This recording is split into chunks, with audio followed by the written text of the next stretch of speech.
오늘 우리에게 주신 하나님의 말씀은 신약성경 마태복음 6장 19절에서 21절 말씀입니다.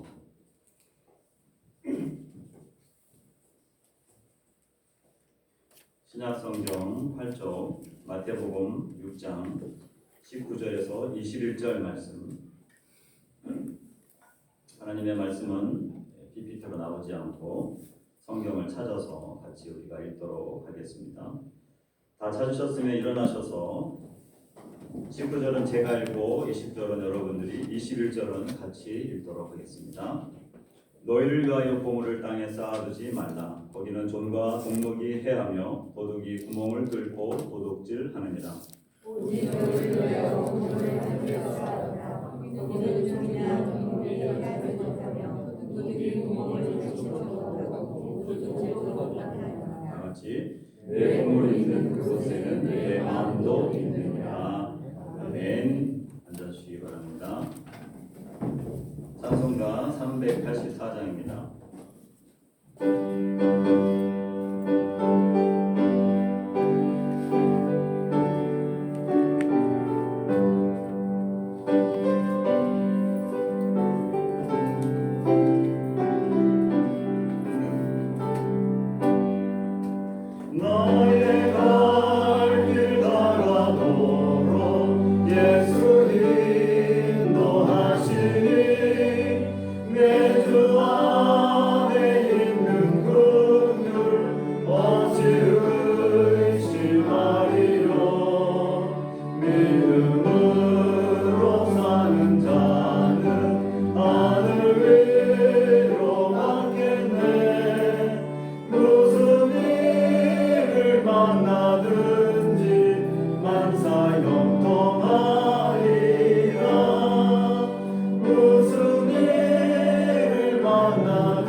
기도하겠습니다.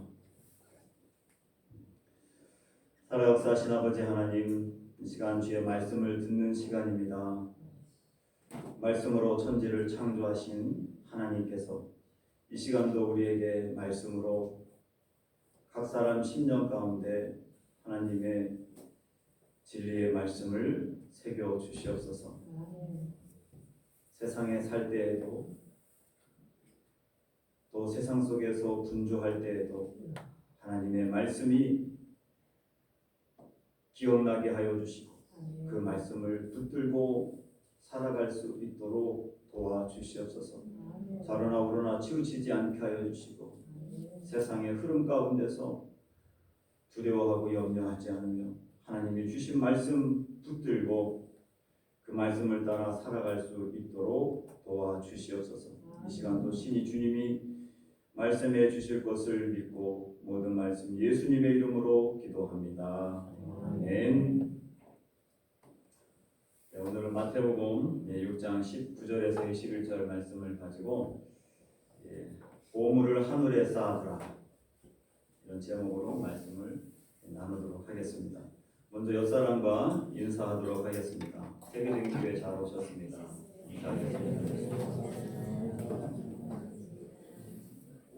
또 인사하겠습니다. 당신도 세계적인 사람입니다.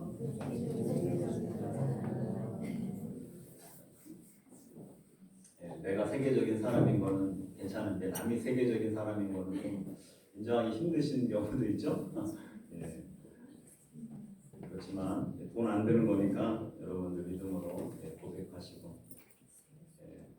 그 고백을 통하여서 다른 사람도 듣지만 나도 그것을 듣게 됩니다. 하나님 이 땅에 사는 동안 정말 하나밖에 없는 너무나도 소중한 존재, 또 세계 가운데서 유일한 존재, 자신의 존재가 얼마나 귀한지를 깨달으면서 또 그것을 누리면서 사는 저와 여러분들이었으면 좋겠습니다. 교회 놀러 오는 아이들이 간혹 어느 날 청소를 했습니다. 거의 매일 청소를 하지만 어느 날 1엔짜리가 빗자루에 이렇게 딱 쓸려가지고 또로로 이렇게 굴러다니더라고요. 그래서 1엔짜리 저걸 어떻게 할까 하다가 제가 이제 테이블 위에다가 그 1엔짜리를 올려놨습니다. 그 다음날 또 놀러 온 애들이 갔기 때문에 자기들이 알아서 그것을 가져가겠지 했는데 안 가져가더라고요. 생각해 보니까 1엔의 가치가 저게 돈이라고 생각이 들까? 아마 저 친구들 1엔짜리를 놓고 간 친구는 아마 쓰레기라고 생각할 수도 있겠다 생각이 들었어요. 그래서 제가 이제 1엔짜리 나오면 바로 제 호주머니에다 싹 집어넣습니다. 그래서 어느 날은 5엔짜리, 1엔짜리가 5개가 빗자루질 하는데 남은 거예요. 그래서 내가 호주머니 얼른 집어내니까 우리 아들이 아빠 그거 뭐예요? 딱 그러더라고요. 물어보더라고요. 제가 야 이거 애들이 헌금 내고 갔다. 5엔이다. 그래서 제가 호주머니에다 얼른 집어넣는데 며칠 전에는 한 친구 애가 7시가 돼서 이제 애들 가라고 했습니다. 근데 가지 않고 뭔가 계속 이렇게 두리번 하는 거예요. 친구들은 가려고 자판기 쪽으로 내려가서 거기서 기다리고 있는데 이 친구는 계속 뭐 찾더라고요. 그래서 쓰레기통도 막 이렇게 열어보기도 하고, 그래서 제가 이제 이상해가지고 야 왜 그러냐 뭐 잃어버렸냐 했더니 500원짜리를 잃어버렸대요. 500엔. 그래서 저도 이제 같이 찾았는데 500엔이 이렇게 작은 돈이 아니고 크기 때문에 금방 이렇게 보이죠. 근데 아무리 찾아봐도 없더라고요.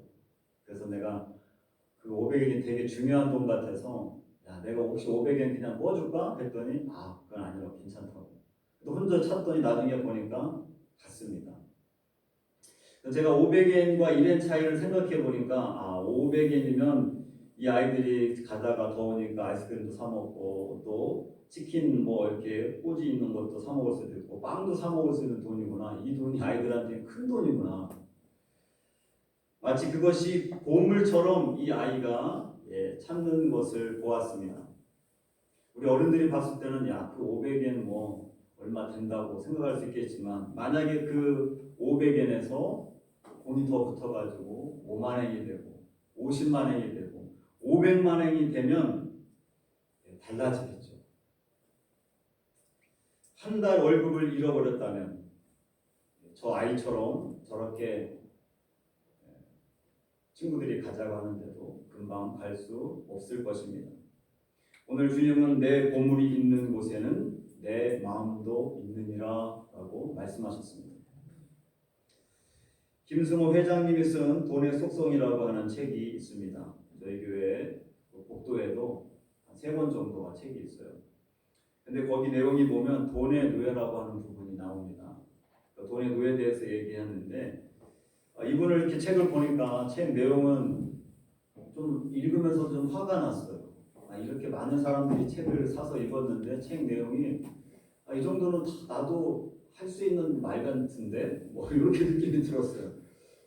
그런데도 이분은 자신의 경험하고 깨달은 것을 이야기하는 거구나. 뭔가 새로운 이론이 아니라 자기가 살면서 경험한 거. 좀 이렇게 보니까 신앙생활을 하지 않는 분처럼 저는 느껴졌어요. 지금은 신앙생활 하는지 안 하는지 모르겠지만. 근데 성경이 원리를 많이 인용하고 있다라고 하는 생각이 들었어요. 돈의 노예란 단순히 돈이 없는 상태를 말하는 것이 아니라 돈에 대한 잘못된 태도, 그리고 그로 인해서 삶의 주도권을 잃어버리는 상태라고 이야기하고 있습니다.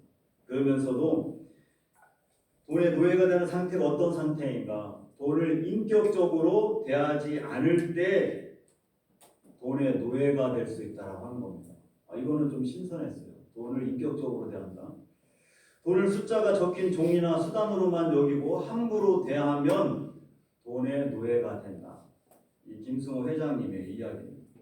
그리고 두 번째는 돈 때문에 삶의 선택권이 없을 때에도 돈의 노예가 될 수 있다. 돈 때문에 병원도 못 가고, 돈 때문에 부모님 돕지도 못하고, 나이 들어도 생계를 위하여서 억지로 일을 해야 한다면 그것은 돈의 노예가 될 수 있다라고 하는 것입니다. 또한 세 번째는 돈을 경멸하거나 무시할 때에도 돈의 노예가 될 수 있다라고 하는 것입니다. 돈은 중요하지 않다 하면서 돈에 대해서 이야기하는 것을 꺼내는 태도, 그 자체가 돈의 노예가 된 반증이라고 그렇게 이야기하고 있습니다. 마지막으로 돈을 쫓기만 할 때에도 돈의 노예가 된다. 부가 많이 있으면서도 늘 머릿속에 돈하고 외치는 사람, 그런 사람은 돈의 노예가 되었다라고 하는 것입니다. 이 김승호 회장이 이야기하는 것은 돈을 감정이 지닌 인격체로 존중하고 깊은 우정을 나눈 친구처럼 대하라. 그래야 돈의 노예가 아닌 돈의 주인이 될 수 있다. 그렇게 기록하고 있습니다. 여러분들은 어떻게 생각하십니까?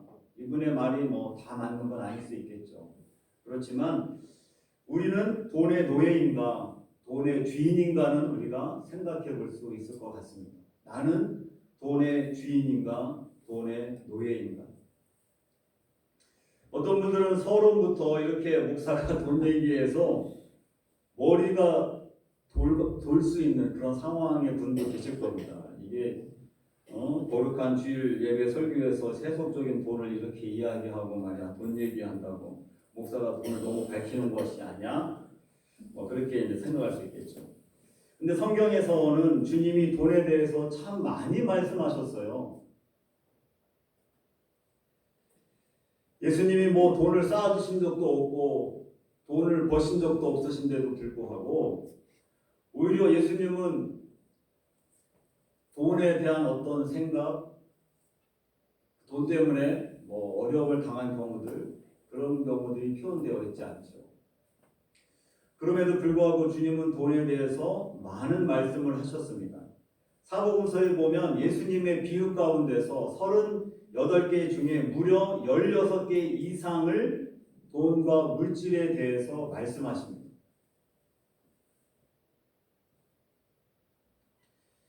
그리고 성경 전체를 보면 기도에 대한 부분과 돈에 대한 부분 중에 어떤 것이 더 많이 언급이 되겠습니까? 놀랍게도 기도에 대한 것은 500번 정도가 언급이 된다고 합니다. 그런데 돈에 대한 것은 4배가 더 많은 2000번 이상이 성경에 언급되었다라고 하는 것이죠. 이것은 무엇을 말해주는 것이겠습니까? 그만큼 돈과 물질이 인간의 삶에 중요하다라고 하는 것이죠. 그리고 돈과 물질이 우리의 신앙생활에 너무 깊은 연관성이 있다라고 하는 것입니다. 우리는 흔히 신앙이 좋은 사람 하면 어떤 사람을 떠올립니다. 신앙이 좋다. 저 사람은 참 신앙이 좋은 사람이야. 성경 말씀을 많이 읽는 사람. 신앙이 좋은 사람일 수 있죠. 기도를 많이 하는 사람. 신앙이 좋은 사람일 수가 있습니다. 말씀대로 사는 사람, 신앙이 좋은 사람일 수 있습니다. 전도를 많이 하는 사람, 신앙이 좋은 사람일 수가 있죠. 봉사를 많이 하는 사람, 신앙생활을 잘하는 사람일 수 있습니다. 그런데 거기에 또 이렇게 기도보다도 4배나 더 많은 돈에 대한 언급이 있다면 신앙이 좋은 사람은 돈과 물질을 성경적으로 바르게 사용하는 사람이 신앙이 좋은 사람일 수 있다라고 하는 것입니다. 이것은 복된 인생을 살고 아름다운 신앙생활을 하기 위해서 너무나도 중요하다라고 하는 것이죠. 오늘 본문을 통해서 돈과 물질을 바르게 사용하는 저와 여러분들이 되시기를 바라겠습니다. 오늘 본문은 새벽마다 우리가 생명의 삶으로 묵상했던 말씀입니다. 예수님의 산상수훈. 산상수훈은 예수님의 많은 말씀들 중에서 굉장히 중요한 엑기스와 같은 소중한 말씀입니다.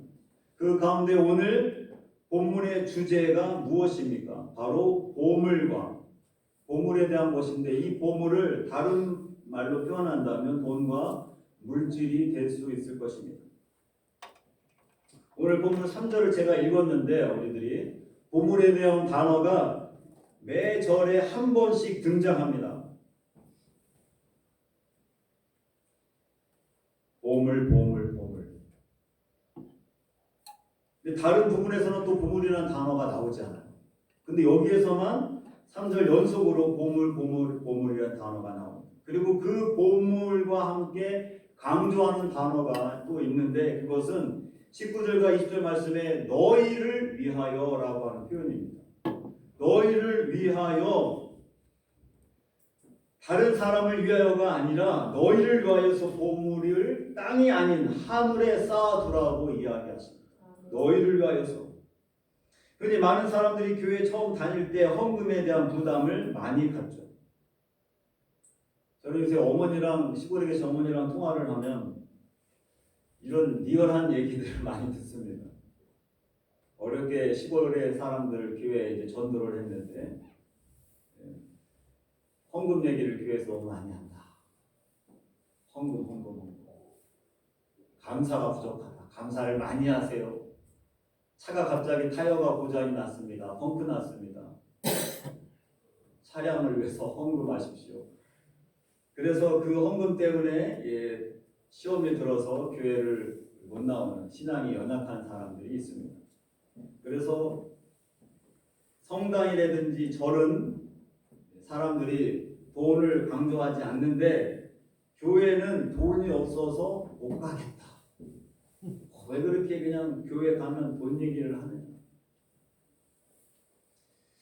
무슨 절기 헌금, 11조 헌금, 감사 헌금, 일단 본인이 돈을 내지 않아도 그런 종류의 헌금을 내가 나중에 내야 될 수 있겠다라고 하는 생각들 때문에라도 부담스럽다고 하는 것이죠.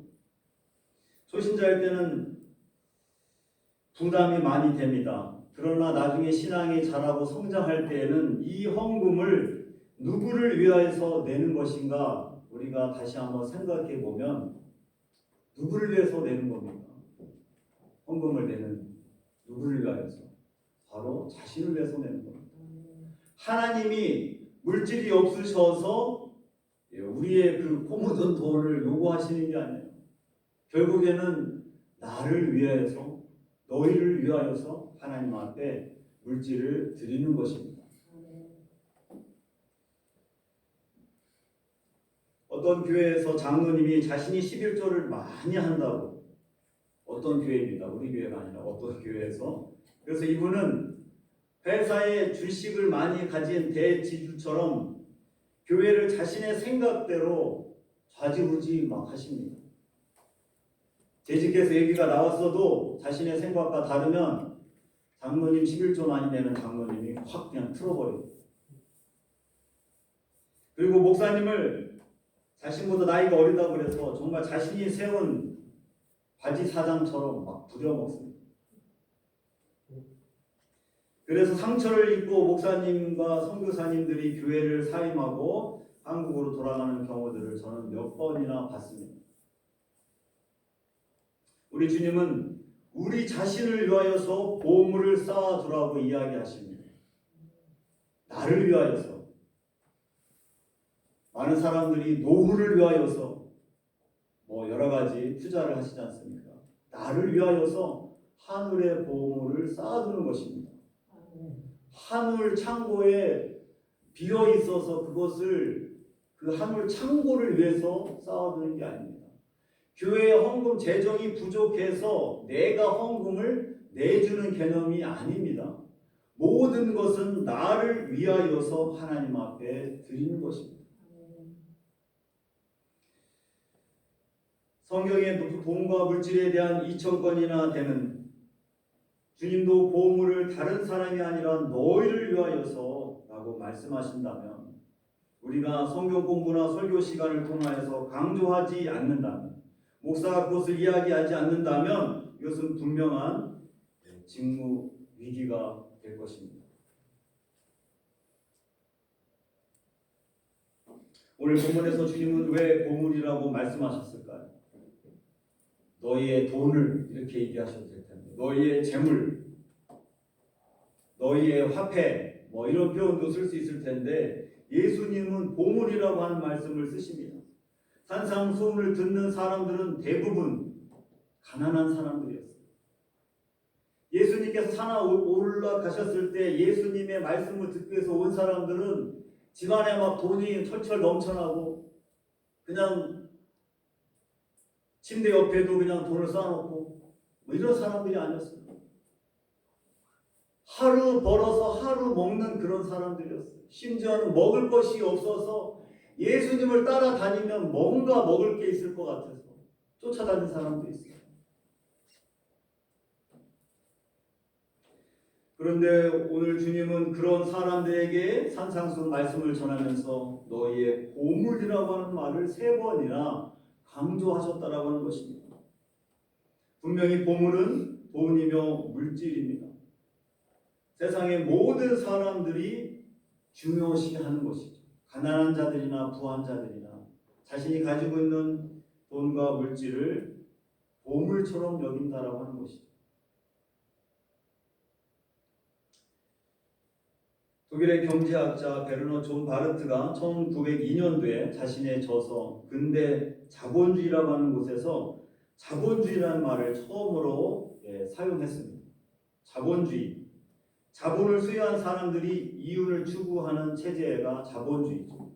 그 자본주의 속에서 돈이 생길 때 그것을 어떻게 사용할 것인가. 예수님은 1900년 전에 이미 자신이 가지고 있는 재물, 돈, 화폐 그것을 어디에 쌓아 넣어야 되는가? 그것을 은행에다가 넣어놔야 되는가? 창고에다 넣어놔야 되는가? 어떤 식으로 그것을 해야 되는가를 예수님은 이미 말씀해 주셨다라고 하는 것입니다. 예수님 당시에 보물로 취급되었던 것들 가운데는 의복도 있었습니다. 지금은 우리가 입는 옷들이 너무 많아요. 옷이 이렇게 많을 수가 없습니다. 저는 종종 시마무나라고 하는 시마무라에 갈 때가 있는데 가면 한 달에 한 번씩 가도 또 새로운 옷이 나왔어요. 제가 옷을 매번 사는 건 아니지만 장 볼 때 시간이 나오면 산보 가기 위해서 시마무라에 한번 들어갔다 나오는데 그럴 때마다 옷이 정말 많습니다. 그런데 과거에는 옷이 흔하지가 않았어요. 옷은 귀한 물건이었어요. 그래서 옷 한 벌에 돈으로 환산이 되는 시대였어요. 그래서 오늘 본문에 보니까 좀과 동록이 해하며라고 하는 단어 가운데 좀이라고 하는 것은 돈에 생기는 게 아니죠. 그것은 의복에 생기는 거예요. 좀벌레가 옷에 많이 생겼다는 것이죠. 예수님 당시에는 이 옷을 갖고도 보물처럼 여겼어요. 그래서 여리고성에 함락할 때 아간이라고 하는 사람이 보물을 챙기는데 그 보물 중에 하나가 옷이었어요. 예수님 당시에 로마의 화폐는 데나리온, 아사리온, 보트란트, 그리스 화폐의 드라크마, 렙돈, 그리고 유대에 통용되었던 세겔, 이런 화폐들이 다양하게 있었습니다. 근데 동목이라고 하는 것은 금과 은에 생기는 게 아니라 구리로 만들어져 있는 돈에 생기는 것이죠. 동목은 구리와 구리 합한 표면의 산화작용으로 인하여서 생기는 푸른 빛의 녹을 뜻하는 것입니다. 금과 은에는 이 동목이 생기지 않습니다. 예수님의 말씀을 듣는 사람들은 거의 동으로 만든 화폐를 사용하는 사람들이었어요. 금과 은을 그렇게 부한 자들이 아니었다라고 하는 것이죠. 그들은 하루 벌어서 하루 써야 되는 사람들이었어요. 당시에 데나리온이라고 하는 것은 하루 품값입니다. 그런데 동목이 생기는 이 돈들은 어떤 돈이냐? 그것은 아사리온입니다. 아사리온은 참새를 이야기할 때, 가치를 이야기할 때 아사리온을 언급했어요. 로마 동전으로 16분의 1 데나리온입니다. 16분의 1 데나리온. 당시 데나리온은 하루 일당이라고 하면 16분의 1이 아사리온이었다라고 하는 것이죠. 그리고 구트란트는 64분의 1 데나리온이었어요. 그리고 렙돈은 유다 동전으로 가장 작은 단위의 화폐였어요. 과거의 헌금을 이야기할 때 두 렙돈이라고 표현하고 있죠. 그래서 아사리온, 구트란트, 렙돈, 이것은 동으로 만들어져 있는, 그래서 동목이 생긴다고 하는 것은 부자들이 아니라 가난한 사람들이 그나마 그거 모아가지고 하는 그런 돈들, 그렇게 적게 쌓아놓은 그곳에도 동목이 생긴다. 그리고 부자들은 어떠한 사람들이냐? 부자들은 돈을 모아놓는 사람들이죠. 그 모아놓는 것에는 도둑이 그 정보를 알고 벽에 구멍을 뚫고 도둑질을 한다라고 오늘 예수님은 이야기합니다. 돈과 화폐 그리고 보물은 중요한 수단일 뿐이시죠. 그런데 그것이 쌓아놓으면 존벌레가 생기고, 그리고 동록이 생기고, 도둑들이 돈 냄새를 알고 돈을 훔쳐간다라고 하는 것입니다. 그래서 돈을 쌓아놓는데 어디다 쌓아놓아야 될 것인가, 이 부분을 주님께서 오늘 언급하신 것입니다. 돈은 나쁜 것이 아니죠. 그렇다고 돈은 선한 것도 아닙니다. 돈은 중립적인 것입니다. 근데 그 돈을 어떻게 쓰느냐라고 하는 거죠. 그리고 그 돈의 주인이 누구인가에 따라서 선과 악이 결정된다라고 하는 것입니다. 악인이 돈을 많이 갖고 있으면 그 많은 돈을 나쁜 곳에 더 사용해서 악이 더 커지는 것이죠. 착한 사람이 그 돈의 주인이 되면 그것을 가지고 선한 일을 많이 하게 되는 것입니다.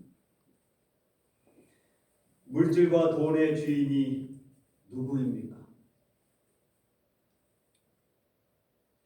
우리는 신앙생활을 하기 때문에 머릿속에서 금방 하나님이라고 얘기할 수 있겠죠. 하나님은 무에서 유를 창조하셨습니다. 그러므로 하나님이 모든 물질의 주인이 되십니다. 이것이 창조 원리입니다. 이 원리대로 하나님이 물질의 주인이 되면 선하게 됩니다. 그러나 인간이 그 물질의 주인이 되려고 하면 악하게 됩니다. 하나님은 천지를 창조하시고 모든 물질 세계를 인간에게 다스리도록 맡기셨습니다. 돈과 물질의 주인은 하나님이지만 하나님은 인간에게 그것을 맡겼다라고 하는 것입니다. 관리하도록 하셨어요. 그래서 우리는 이것을 교회에서는 청직이라고 이야기합니다. 베드로전서 4장 10절 말씀에 보면 각각 은사를 받은 대로 하나님의 여러 가지 은혜를 맡은 선한 청지기 같이 서로 봉사하라. 선한 청지기 같이. 헬라어로는 이 단어가 집이라고 하는 단어, 오이코스라고 하는 단어와 매너라고 하는 단어는 관리하다라고 하는 것입니다. 청지기는 집을 관리하는 사람입니다. 주인이 따로 있고 집을 관리하는 사람, 그것이 바로 청지기라고 하는 것이죠. 이 말은 인간이 하나님의 청지기로 살아갈 때 물질 생활을 가장 잘할 수 있다라고 하는 것입니다. 우리가 잘 알고 있는 영어의 경제라고 하는 단어 이코노미, 이 단어는 헬라어 이 청지기라고 하는 단어 오이코노모스라고 하는 단어에서 파생되고 거기서부터 유래되었습니다. 경제 활동을 잘하는 방법은 무엇인가? 하나님이 주인인 것을 인정하고 하나님이 주신 것을 잘 관리하는 사람, 그것이 바로 경제 활동을 잘하는 사람입니다. 청지기로 살아가는 것이죠. 돈이 없는 보통 사람들은 오늘 본문처럼 종과 동록이 생기고, 돈이 많아 쌓아놓은 사람들은 도둑이 그 돈을 가져갑니다. 지금도 비슷하죠. 금고와 은행 그리고 인터넷 뱅킹에 맡깁니다. 그런데 안전합니까? 돈이 많으면 많을수록 불안해집니다. 이 돈이 갑자기 어느 은행에 사람이 줄만 많이 서 있어도 불안해집니다. 주식이 어떤 문제가 생기고 회사가 문제가 생기고 여러 가지 생길 때마다 불안하죠. 인간은 영원히 소유할 수 없습니다. 우리는 잠시 청지기로서 하나님이 맡겨주셔서 잠시 소유할 뿐입니다. 잠시 빌려서 사용한다라고 하는 것이죠. 우리가 보관해둔 그런 물질들, 돈, 화폐, 이런 모든 것들이 어느 때는 실패해서 하루아침에 사라질 수도 있습니다. 여러 가지 모습으로 빼앗기거나 손해를 입을 수도 있습니다.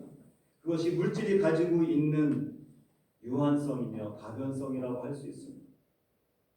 오늘날도 종과 도덕과 종과 동록의 형태는 다르지만 여전하다라고 하는 것입니다.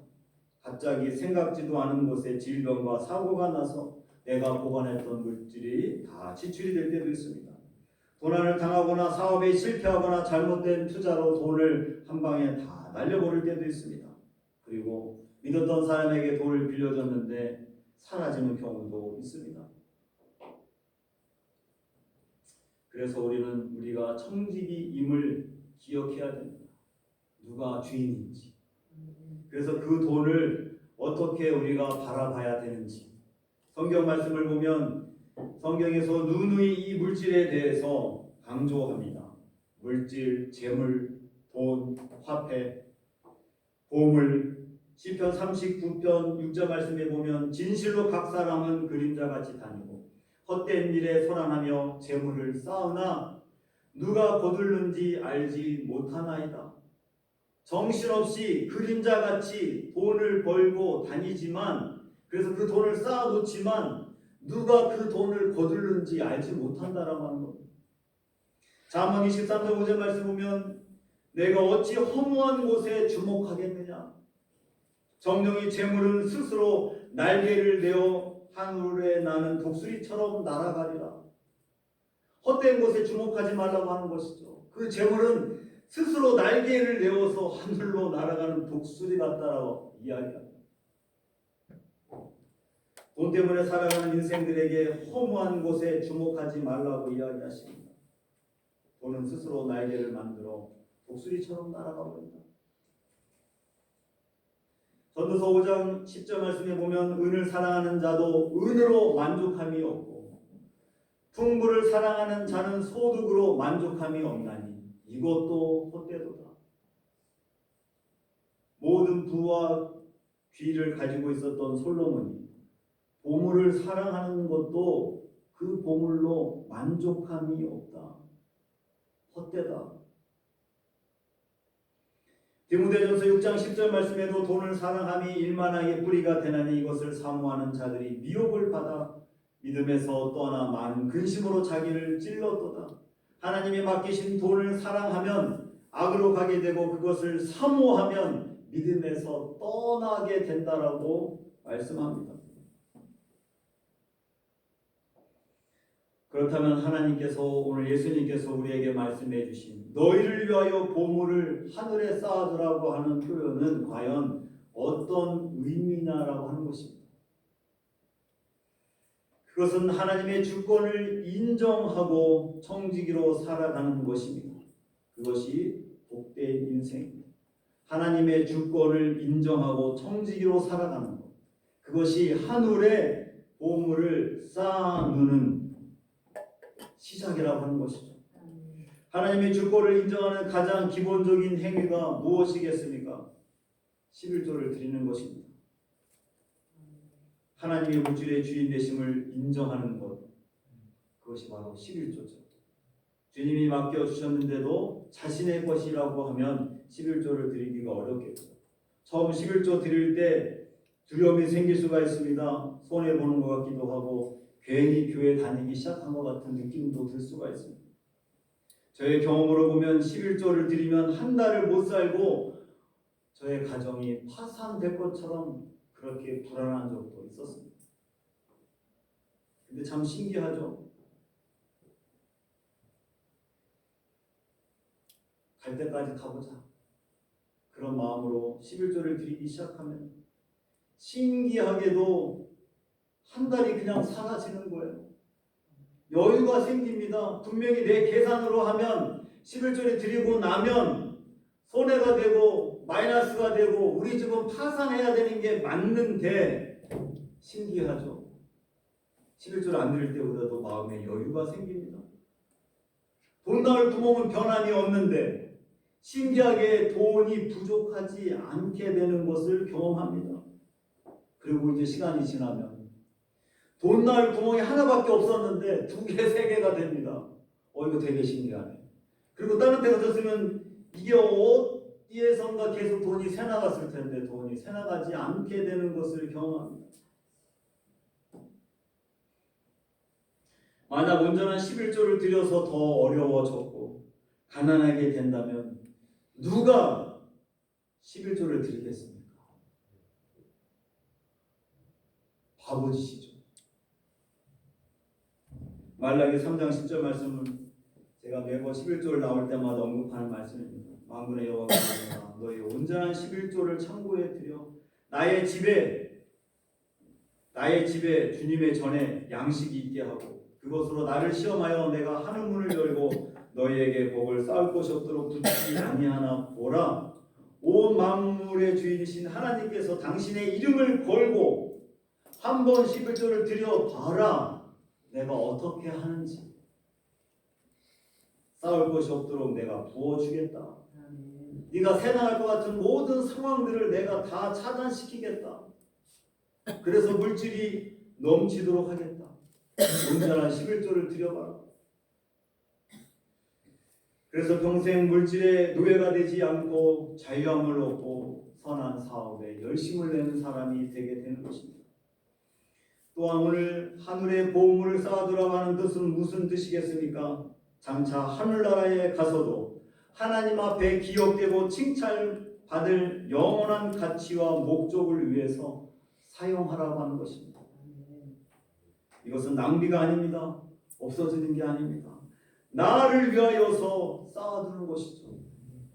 내가 주님을 위해서 일하는 것인데도 나를 위해서 쌓아두는 것입니다. 영원한 가치를 위해서 사용하는 것, 하나님을 기쁘시게 드리는 것에 맡기신 보물을 사용하는 것만이 영원히 남게 되는 것입니다. 거기에는 점과 동록도 없고 도둑이 들어오지 않는 곳이라고 이야기합니다. 그것은 영원히 남는 곳입니다. 말씀을 맺겠습니다. 돈을 많이 버는 것도 축복이지만 그것을 누리고 더 나아가서 그것을 하나님이 기뻐하시는 하늘에 쌓아두는 것, 그것이 진정한 청지기의 삶입니다. 하나님께 드려서 선한 사업에 많이 사용돼서 그 선한 사업에 사용되어질 때 누구보다도 행복한 사람이 누구겠습니까? 그것을 드리는 바로 본인 자신입니다. 그리고 그 물질이 자신의 후손들이 복을 받게 되고 영원한 하나님의 나라에 쌓이게 돼서 마지막 주님 앞에 갔을 때도 칭찬을 받게 될 것입니다. 오늘 이 말씀을 기억하시고 올해도 하나님께서 주신 보물들을 하늘에 많이 쌓아두는 지혜로운 믿음의 성도들이 되시기를 주님의 이름으로 축원합니다. 기도하겠습니다. 하나님 감사합니다. 오늘 말씀을 듣고 다시 한번 내가 물질의 노예였는지 주인이었는지를 살펴봅니다. 하나님께서 주신 나에게 맡기신 것들을 하나님 점과 동력과 도둑이 없는 곳에 쌓아둘 수 있는 믿음의 사람들이 되게 하여 주시옵소서. 내가 힘들고 어렵게 번 물질들이 다 하나님께로부터 왔음을 고백하며 하나님의 주인 되심을 인정하고 나는 하나님께서 맡기신 것을 관리하는 청지기인 것을 아버지 하나님 한순간도 잊어버리지 않게 하여 주시고 그래서 하나님 앞에 온전한 11조를 드리며 하나님께서 주신 것들을 통하여서 하나님을 기쁘시게 할 뿐만 아니라 영원히 남는 하늘나라에 쌓아두는 지혜로운 하나님의 자녀들 백성들 되게 하여 주시옵소서. 감사하며 예수님의 이름으로 기도합니다. 아멘.